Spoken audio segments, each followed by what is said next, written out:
জয় সীতারাম বন্ধুরা, টাকা থাকছে না অথবা টাকা আসছে না ঠিক মতো, সেক্ষেত্রে প্রথমত বলবো চেষ্টা করবেন যেটুকু টাকা আসে সেটুকু লকারে রাখতে এবং সেখান থেকে নিয়ে নিয়ে খরচা করতে। এটা গেল 1 নম্বর।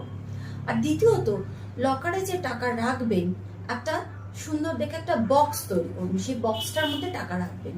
আর সেই টাকার বক্সে একটা লাল শালু কাপড়ের পুঁটলির মধ্যে একটু আতপ চাল, একটু কর্পূর, 3টে হলুদের গাঁট, একটা কয়েন, 3টে লবঙ্গ, 3টে ছোট এলাচ দিয়ে পুঁটলিটা বন্ধ করে ওই বাক্সের মধ্যে চুপচাপ রেখে দেবেন।